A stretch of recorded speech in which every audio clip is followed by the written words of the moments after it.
Hey, we have a very special interview today. We have Jasmyn Calgaro from the Ray White and Nepean group. Obviously, she represents a very special member of the Ray White network. Not only is she in the top 1% of performers, she's only been out on her own for about 3 years now and doing more than 130 deals per annum out in her #1 suburb of Cranebrook. So thank you for joining us here today and sharing your story. Thanks for having me. So we've got a lot to talk about today, and the reason I thought that speaking to you would be such a cool story to share with everyone is because you're really early into your story. And the story has, been coming for a long time. You got into real estate, we're about 18 years old? I was 19, 19 years so old. 7 years ago. Why don't we talk about where we got started, right? Straight out of school, working in Hoyt Cinema, and then straight into real estate. Well, what made you get into real estate? Why did that become the decision? Yeah, I wish I could say that I had always wanted to do real estate, but it just wasn't the case. I was working at Hoyt and then also went into uni to study policing. I was in a bit of a rut. I was hating it. It just wasn't me. Uni in general wasn't going to work for me. I just wanted to get out and work. So honestly, I remember just wanting to get into something pretty quickly, and real estate was that. I just loved it from day one though. So I remember I did my interviews and I got my job with the Ray White offer, and I also got an offer with Wisebury. Yeah. I'm really interested because we were talking earlier and, obviously your parents wanted you to go into university. Yeah. You'd been to a good school. They sort of had a pathway for you. Yeah. It must have been interesting or hard maybe to be a young lady going against your parents' wishes to go into real estate. Can you talk about that conversation? Yeah, it was a hard conversation. My parents were so upset with me when I pulled out of uni because they had, worked really hard to put me into a good school, and their idea of success was university. I remember my mum saying, I don't really know if real estate, if there's money in real estate, she just didn't know anyone in real estate or what that looked like. But turns out, I love it, I'm good at it, and I'm so glad I took the leap. And we were talking about, the conversation you had with your mum in preparation to this meeting and, some of the traits that you, I guess, just take for granted. And where did they come from? Something I find so interesting is speaking to people like you that are so young, so ambitious, and sort of, I guess, figure out what they really want in life really early in life. Yeah. What do you sort of put that down to? I mean, most of your friends are probably still just sort of finishing uni themselves, starting their own careers, whilst you're obviously 4, 5, 6 years into it. Yeah. What was that journey like, especially as you were sort of, 18, 19 and 20 and really pushing your own path? Yeah, it was a difficult time because I didn't have a lot of support from my parents at that stage, but I didn't want to get stuck 4 years into a uni course and then think this is not for me. I'm glad I figured that out pretty early. I just wanted to do something where I could not be limited in where I want to be. I wanted to do something where what I love about real estate is the harder you work, the more you can be successful. Yeah. So I thrive off that. So and I love that there's a lot of targets to hit and things like that because I need that structure, and that's why I love real estate. But you've always been this kind of person, whether you realised it or not. Yeah. You're talking to me about when you worked at Hoyt's even. Yes. You thrived on targets and goals, and again, it must have been so odd for so many people that were, your peers that were sitting there, they probably couldn't care less about hitting targets or goals, yet for some reason, upselling products was something that you found challenging and exciting. Yeah, I've just always been like this. I think real estate has brought it out in me more. But even going back to my first job at Hoyt's, and wanting to get a job as soon as I was old enough, I just wanted to get out there and work. And it was little things, upselling combos and selling rewards cards or whatever it was. But I was getting praise on how well I was doing, and I definitely thrive off that as well. And real estate is much the same. You do the numbers, you hit your targets, and the rest just all falls into place. And I love that. I love that. Yeah. So when you got started, so much of it could be chance, it could be luck. You obviously interviewed with a couple of different agencies and you stumbled into perhaps Ray White. Yeah. For someone looking to get into the industry, and no doubt you get approached a lot about, a young woman wanting to break in and do what you've done. How much do you think is sort of nature versus nurture when it comes to selecting the right agency? I mean, you obviously had a few options. Yeah. What was it that made you select, your employer? Yeah, so at the time, I remember getting a job offer just the day before I got the offer of Ray White. And I was thinking about going for it, but I wanted to hear back from Ray White first, because even as a 19-year-old with no real estate experience, or I've never bought a house or anything, I still very well knew that Ray White was the big guys, you know? And I knew that just looking at, you know, the sales in the area and everything, Ray White was very go-to real estate. Yep. And that's what I wanted to be surrounded by. I wanted to be surrounded by winners. Yeah, that's cool. But you've had a couple of changes in sort of leadership, mentorship, structure as well. But let's just start with the beginning, which is you obviously started as a sales associate working with a small team. Yes. What were kind of the duties that you got started on, and what kind of opportunities do you think you were exposed to by working within a smaller team that you might not have working inside of a bigger environment? Yeah, so when I got started in Ray White, we were a very small office. There was Ray White, Wellington County, Ray White, Glenmore Park, and I was at the Glenmore Park office. Across the two offices, I think there was about 9 people in total, including sales, property management, and admin. So it was a very small office, but there was another agent who employed an assistant at the same time as me, and I think we worked really well together. We went out door knocking together. I had a buddy to do everything with, and I loved the healthy competition side of things. But yeah, Ray White definitely set me up with the structure that we had then. But even then, I didn't realise that there was still so much more to real estate. You know, once we merged offices with the MacArthur Group, I saw a whole new world to real estate, a whole new side of it. What was it that the MacArthur Group bought specifically that you really changed the culture and really allowed you to level up? Yeah, so they just had more structure, I think. You know, the owners definitely monitor the numbers on a weekly basis, and you get the praise for doing it. And again, like I said before, I thrive off doing the numbers and then some. Yeah. I'm an overachiever in that sense. So MacArthur definitely monitored it down to the T, and I loved that. So them taking us over was awesome because, like I said, we're a very small office. I was with the salesperson for 3.5 years. There wasn't much talk about me going out on my own. I just sort of was content with where I was at. But when they took over, they saw something in me that, you know, I didn't clearly. Wow. And they pushed me to, into sales. And I feel a lot more confident since working with them. So I'm really interested, before we obviously talk about you going out on your own, is sort of, you mentioned that one thing that the MacArthur Group brought that was so unique was they not only celebrated the role of the associate, but they made it really clear what success looked like in that role. What kind of KPIs did you get started on? What did success look like when you were an associate? So the main thing was the connects. You know, you do this many connects a week, the rest will fall into place. And we just kept it really simple. If I did those connects, I knew that, and if I did those amount of buyer appointments, I knew that I would make this many sales and I would make get this many appraisals and so on. So they just kept it really simple, and I needed that.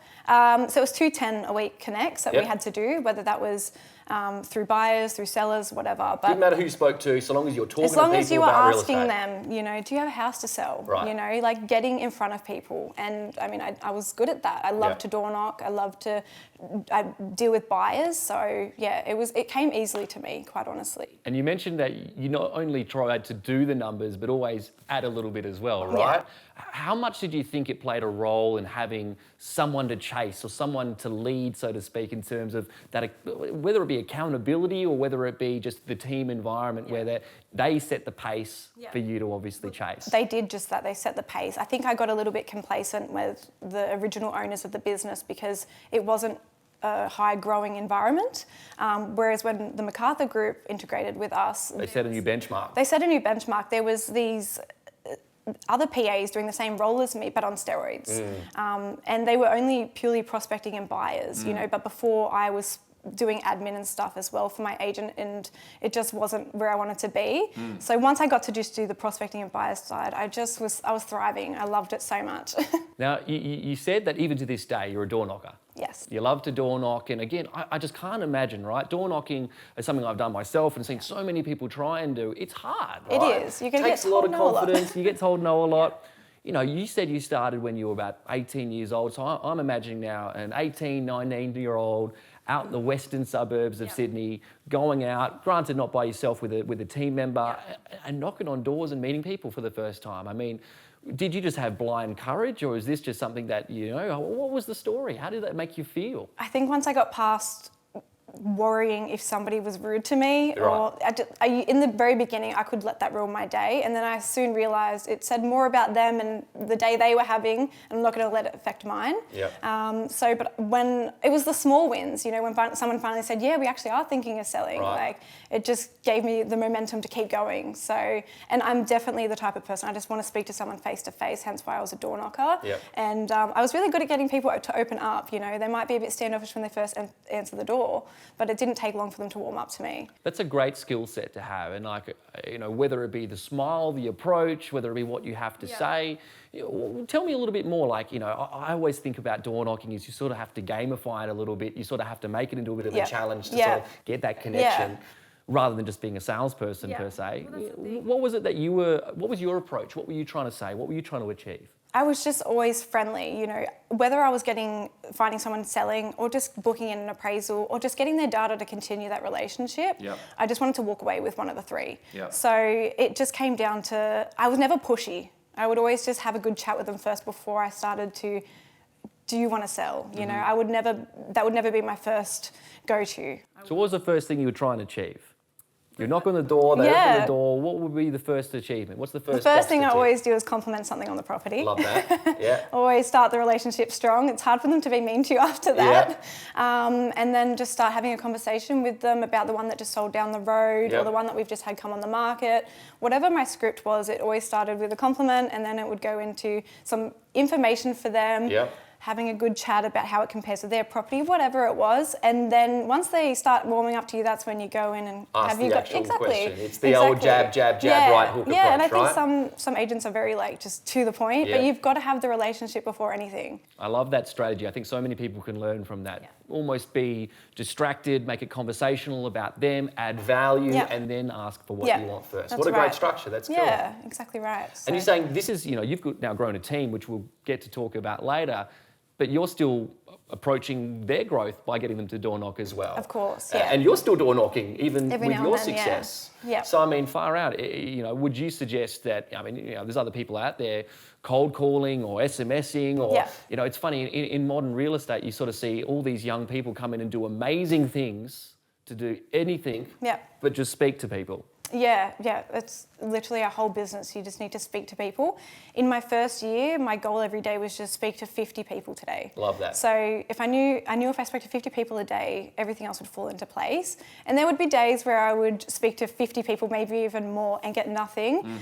And, sometimes it would get me down, but I had to snap myself out of that really quick. And then, because your mindset's everything as well. If I went into the next day with a good mindset, it's all right, today I'm going to get an appraisal or whatever, it'd always come to me. It would always See, come I love to this. So a couple of things you've actually said a few times is angling what your success actually is. It could be too easy to say, I need a listing today, I need an appraisal today, I need data today. When what you're saying is, if I can speak to 210 people a week, or if I can speak to 50 people in any given day, it will fall into place. I don't know how, I just know that's where the magic happens. I just trusted the process, because I can't control on a weekly basis how many people are going to want to do an appraisal or sell.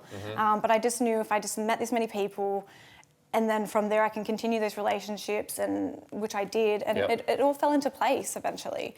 And it was hard in the first year, but I just had to keep reminding myself everything I'm doing right now is so that I don't have to do it forever. Love that advice. Yeah, so obviously I was hustling hard, 7 days a week work, door knocking every single day. As much as I enjoyed it, I didn't want to do that for the rest of my life, and now I'm at the point where, that's great, and I've got my team to help me with that, but I'm also getting caught into a lot, and I've been dreaming for this moment. See, it's so funny because people that haven't been paying attention might see your sudden rise. Look, you've been someone that ever since you've gone out on your own has managed to literally double the volume of business you've done every single year, to the point that, like we said, 136 deals last year, which some people can never build in a whole career. So you've said something just then which I think is so potent, and just as we were speaking earlier, this is not just something you're thinking about in business but in life, which is this idea that if I do the work now, make the sacrifices now, then I have choices later. That's right. That's exactly right. And love that. Yeah, that first year, I just had to keep reminding myself, it sucks. People are telling me no, and I'm not getting all the listings I want to get. I'm getting told no because I am young or whatever, but I just had to remind myself, just keep going. It will pay off. And now to be in this moment, having this chat with you is incredible. So here's this idea. I could want to continue talking about how you got started because, again, the opportunities that you've now been afforded have happened because of all the uncongratulated ideas and work. And back when you first started, you didn't have a lot of money, you didn't have a lot behind you. No. It's not like you had, your parents topping money into your career. They didn't even want you to Definitely do not. it when they first started. I'm sure they changed their mind now. Now they, yeah. But, I loved an idea you talked about earlier, which was, you needed to find a way to speak to people. You had to be creative, think outside the box. Yep. And you came up with a good idea of leveraging social media to get in front of people. Yep. Can you share that story? Yeah, so I didn't have a huge budget at the beginning. I had just gone into sales. I hadn't seen a commission check yet. Yep. And I didn't want to invest money yet because I was saving for a property. So I decided to ask my mum, she was working at a leagues club, if she had anything I could give away. And she had 6 Panthers jersey. Now, being a Penrith-based agent, these were a hit. So basically I put up a Facebook post and did a bit of a giveaway. And I attached a Google form which just said, fill in your details, you just name, suburb, and do you want a market appraisal? This will count as an extra entry. Love it. Yeah, so I think I got like 25 appraisals out of it. So it was pretty cool. Now, amazing. The house we're sitting in right now is one of the people I met Wow. 3 years ago through that giveaway. So, yeah. You've got so many stories like that. That's obviously just one, but again, you mentioned that something you focused on, and again, playing the long game about relationships. When you first started, those door knocks, those appraisals, those giveaways, the buyer work is something I want to talk about especially. Definitely. Again, how many times did you go and do exceptional buyer work just to find out that you actually didn't get remunerated till maybe 4 or 5 years later? Yeah. You're telling a similar story there about some of your most recent clients for someone that you actually assessed to buy back in the beginning because you outserviced their current agent. That's Can you share about that story? Yeah, so in my first 3.5 years as a PA, I formed some beautiful relationships with people. People that are now, they call me their agent. There was Amanda and Nigel. When I'd met them as a buyer, they had just put their house on the market with another agent, which of course I was devastated to hear, but it didn't matter. I didn't want something out of them right in that moment. I was showing them tons of houses, and towards the end of the process, they said to me, "You've done more for us than our own agent has." Unfortunately, I ended up buying off another agent as well, which they were devastated about. But since then, I've sold 5 of their family and friends' houses that they've referred me into because they call me their agent still to this day, even though I didn't help them with either transaction back then. Wow, so that's really this idea of the law of reciprocity, right? If you can go and do exceptional work and just be a good human, genuinely try and help, you don't know whether it's going to happen now, 2 years or 5 years. Yeah. It all comes back to you, right? That's right. And it just came natural to me because I just wanted to help people. Wow. I loved the buyer side of things. If I have any advice to somebody that's dealing with buyers, over-service them because yes, they might not have something for you right now, but that just goes to show they've given me 5 family and friends referrals in the last 3 years. It's pretty incredible. But remember the small things. I had a pretty good memory, so I didn't need to do this as much, but put the notes in your phone, the kids' names, the dogs' names, everything you can remember, put it in there because save their number in your phone when they call you. It's the little things that they all will remember. That's funny. Yeah. I know interviewing Kevin Choksky from Victoria, he has a phrase that thoughtfulness doesn't have a schedule, and it's just genuinely interesting and caring about people that actually creates these relationships. Yeah, exactly right. And it just came easy to me. So I want to start to talk about the transition out. Obviously, you've been given these great opportunities, this fantastic structure, keeping your business incredibly simple and numbers focused. That's what got you started. Yes. But now you've got to go out on your own. How old were you when you decided to step up? I don't know if I decided, but the business was definitely pushing me in that direction. And I'm so glad that they did, but I was 23. 23 years old. Okay, so you've been getting started, you've been hustling, but you're within the security blanket of a team, and that's cool. You've now been nudged out because perhaps they saw a bigger future for you than you did of yourself at that point in time. They did. Do you remember your first listing? Yep. Where did you get it from? What's the story? It was a buyer. It was a buyer. It was a buyer. They were actually on the market with another agent at the time and just not getting anywhere, unfortunately. And again, it was another situation where they felt like I was servicing them more than their own agent was. Give me an example of this service, because you're obviously doing a great job of that. Yeah. So with buyers, it was literally, I wouldn't say every day, but every second day I would be calling them. Have you seen any houses you like? I'd send them other agents' listings with confidence because I knew they weren't going to go with them in the future anyway because I over-service them now. Love that. But just the little things, like the amount of times people would say to me, like, that's not even your listing, but I just would always be thinking about them. It's really not that hard, and more people should do it. So you just built up a network of individuals by working with buyers because that's the unloved element of the business. Everyone's looking for sellers and you're just servicing the buyers that actually need help. Buyers know people. I've sold, I've had young buyers that are first home buyers, and you think, well, they're like a lot of agents might think, well, they don't have anything for me, but I've sold so many of their parents' homes and things like that. So just think bigger. It will always come back to you if you're just a genuinely good person and agent. So when you first got started, you've moved into a suburb of Cranebrook. Yes. Which you now hold over 30% market share. I think you said you sold over 70 properties there, 76, you'll correct me, no doubt. Yeah. Your nearest competitor's only about 7 properties, which speaks for itself in terms of how you continue to build leverage. Yeah. You obviously worked within another market where your current, employers had you. Yes. It must have been hard to go and start from scratch. It was. I remember being at the Glenmore Park office and being alongside Rob and Michael, and as much as they were supportive of me being out on my own, I always felt like I was going to sort of be in their shadow because they had Glenmore Park down pat, and I just sort of wanted something for myself. So when I caught wind that we were going to be purchasing the Penrith office, I thought, this is my chance. I'm going to move over there, be more central to everything. But you're effectively starting from zero. I was, yeah. Right. So, I still got a little bit here and there from my relationships in Glenmore Park over the years as well, but I just decided that I just wanted something for myself, and Cranebrook seemed like an area that no one was dominating it. There was a few agents here and there that had 5 properties, 6 properties, but no real agent was looking after the suburb as a whole. And it's 5,500 houses. It's a big market. And you can go from like the 2-bedroom property to public housing to residential to acreage. So it was something I really wanted to crack into. And my parents lived there, so I knew people. I went to school nearby. It just seemed like a good opportunity for me. And you've just had Emma from your team step out and actually go out on her own, which is a compliment to your structure and leadership. Yeah. She's now doing the same thing as well, right? It's something that people are always scared about when they grow and nurture someone, that they're going to effectively become your competition, while you've managed to help another individual go out and do this on their own. What was sort of your advice and structure when she was within your team to prepare her to go out into another sub-market? Yeah, so about a month or 2 before she was planning on going out, I said, I'm happy for you to start focusing on the core area that you would like to focus on. Love that. And I think that she saw the success that I had from doing that, and she knows the importance now of having that core market. I really gave her that advice, like pick an area and just smash it. Of course you want to sell in all areas, but just have your core area, because that's how you get those call-ins, and once you've got your name out there, of course. So that was my advice to her, just go pick a patch and just hustle. To that element, I remember when you first started, you were telling me something outside just before, that your number one goal of every listing was that you would not stop working that listing till you've identified another listing. Yes. Talk about that sort of journey. Like, what does that look like? Yeah, so I used to have a spreadsheet with all my listings. At this stage, there wasn't many of them. So I had a lot of time to focus on each listing.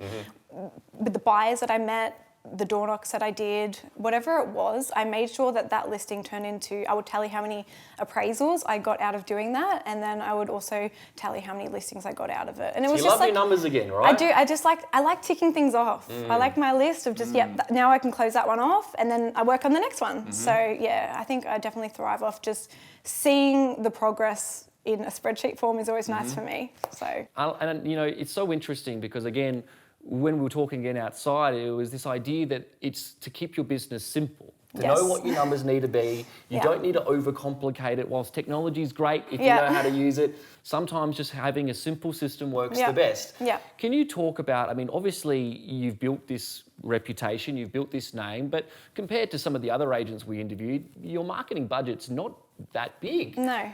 But your ability to identify sellers, service sellers, and build that a list of opportunities from just leveraging what you've already got, that's your business model now, right? Yeah, that's pretty much it. And I think it is really about keeping it simple. As you know, I was a little bit nervous to do this interview because I feel like I haven't done anything special, I guess. But I just kept it simple. I just followed the numbers every day. I'd pick a patch every single day, I'd door knock it, and I'd cross it off my list until the whole suburb was done. Incredible. You know, just kept it very simple. I knew if I did that, that's what I did in Glenmore Park as an assistant until I had finished the whole suburb. I got all the data, I got everything I needed to start working on more door knocking, and then I had my database of people to go. I just kept it simple. That's all I needed to be here right now. And I want to sort of start to finish up on this kind of idea of building scale, because Yes. you've grown faster than most. Again, most people don't even get to their whole career and get to this volume of sales that you're doing, which is an incredible credit to you. Now, when most people do grow at this pace, the wheels get wobbly and start to fall off. Yep. Now, again, a compliment to you. You've done it so young, you've managed to grow a team. Talk to about the systems that you sort of put into place for your team Yep. that, again, kept it simple, but made sure that your structures could scale up to now 60 deals, 80 deals, 130 deals, and whatever number you're about to do this year. Yes, yeah. So I got to a point in my first year, I was about 10 months in, where I realised that if I wanted to keep my customer service level the way I had previously, I needed help. So I ended up putting on my first PA. How old were you then? I was More or less. 23 still. Wow. Yeah. So, and I wanted to do it for a while, but I was putting it off. And again, my bosses gave me that gentle nudge that I needed. We had to go through a few PAs as well until I found the right fit. And so just keep that in mind if you're thinking of putting someone on. But yeah, I just had to get help because I didn't want my customer service level to fall down when I knew that that was half the reason I was getting to where I was. So I got help. Now I don't get to door knock as much as I would like to, or how much I used to, because I've implemented the team to help me with that sort of stuff. They help me with buyers, they help me with looking for new leads, and then I've also got Tanya, as you know, my EA. So what I think makes this interview so special, and I might have said this at the start, maybe I didn't, but is this idea that you've only just really started breaking through. And I know that what you're capable of and where you're about to go is, I mean, only just getting started. But you'll also just come through all of these barriers so quickly. So they're still so fresh and new to you. There's so many other people that maybe they're within their first 2 or 3 years of real estate. There's other people that are just thinking about stepping out on their own. There's other people which are just thinking about getting started, and they want to say, well, how can I mimic this scale and this growth and this tenacity? What advice do you give those people? Just do the numbers, just speak to everybody you can. You know, I mentioned earlier as well, like I would have my mum at her work have appraisal forms on her desk or in the staff room. Like, think outside the box, do the giveaways if you can, do what you can, but just speak to as many people as you can every single day, and the rest will fall into place. I definitely, also if you are a young agent like me, start to stick up for yourself. I think in my first year, when I would be told that I was young, inexperienced, or something along those lines, I would just be like, oh, okay. Like, I didn't know how to react. And then there was one day where I just decided to stick up for myself. And I said, you know, they said they were going with another agent because I was too young. And I said, you're right, I am young. I have a lot of energy. I'm hungry for it. I have no kids. I have no partner. I'm literally going to give you my all. So please reconsider your decision. And they did. That's incredible. Yeah, so just stick up for yourself. There's nothing wrong with being a young agent.